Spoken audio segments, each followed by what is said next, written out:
चला आज आपण अधिक महिन्यासाठी काहीतरी वेगळं एक आकर्षण असं बनवूया. हे माझ्याकडे टिंटेड पेपर आहेत आणि एका साध्या कागदावर मी छान असा एक आकार काढून घेत आहे आणि हा आकार काढून घेतल्यानंतर मी तो कात्रीने कापून घेईल आणि छान असा आकार बघा आपल्याला तो तयार होऊन मिळणार आहे.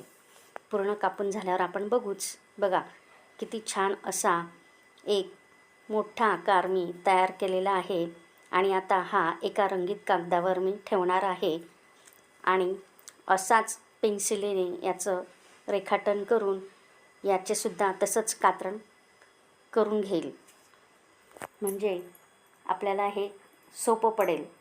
पुन्हा ड्रॉईंग करण्यापेक्षा हा कापलेला आकार ठेवून झटपट ड्रॉईंग आणि झटपट डेकोरेशन आपण अधिक महिन्यासाठी तयार करतोय. उरलेल्या कागदांमध्ये छान असं डिझाईन, फुलं, गोल आकार हे तयार करून सजावटीसाठी याचा उपयोग होईल. आता एका टिंटेड पेपरवरती छान असं व्हाईट कलरने मी लिहून घेते, अधिक मासाची वाण असं लिहून घेतल्यानंतर त्याच्या आजूबाजूला छान असं डेकोरेशन आपल्याला करायचं आहे.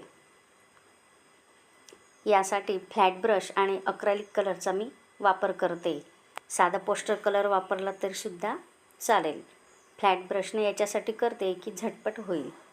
तुमच्याकडे जर ॲक्रेलिक कलर नसतील तर तुम्ही ह्या लेटर रायटिंगसाठी ब्रॉड असा स्केच पेन मिळतो, फ्लॅट कॅलिग्राफीचा, तो स्केच पेन तुम्ही वापरला तरीसुद्धा चालेल. किंवा तुम्हाला छान लिहिता येत असेल रंगाने तर तुम्ही असं कलर आणि ब्रश याच्या साहित्याने छान असं लेटर रायटिंग करू शकता. आता मी अधिक मास आणि ज्या लेक जावयाचं नाव आहे ते छान असं टिंटेड पेपरवर तयार केलं आहे. आता याला छान अशी सजावट मी करणार आहे. शॉर्ट बट स्वीट असं यावर छोटंसं डॉट पेंटिंग मी करून घेते, कारण नाव हे आकर्षण असलं पाहिजे म्हणून त्याला डिझाईन न करता फक्त डॉट पेंटिंगचा यूज करून छान असं सजावट मी याला करते. तुम्ही याच्या व्यतिरिक्त मिरर्स किंवा तुमच्याकडे असलेले टिकल्या किंवा टाकाऊपासून काही असं तुम्हाला सजावट करता येईल तर तुम्ही नक्की करू शकता. तर माझ्याकडे सहज आणि सोपं असं मला आवडणारं हे डॉट पेंटिंग मी कुठल्याही पेंटिंगला सजावटीसाठी याचा मी वापर करून घेते. हे सहज सोपं आपल्याला जमतं आणि झटपट होतं. याला जास्त वेळ लागत नाही.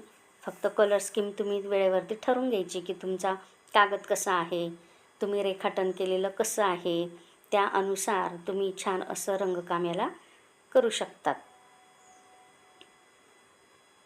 लहान मोठ्या आकाराचे डॉट्स मी इथे काढून घेतलेत.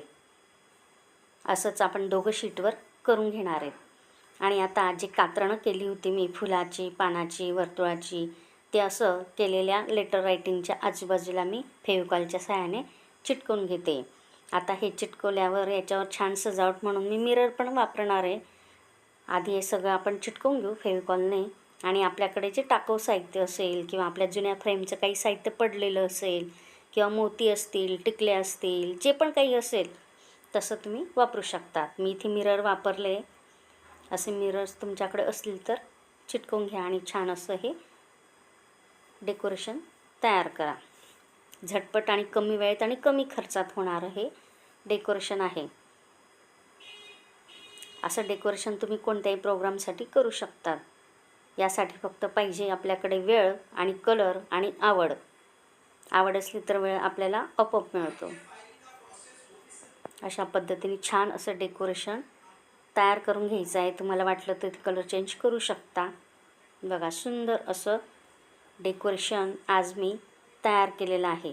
अधिक मास वाण, वैष्णवी अँड रोहित.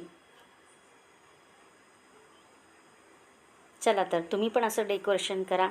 थँक्यू.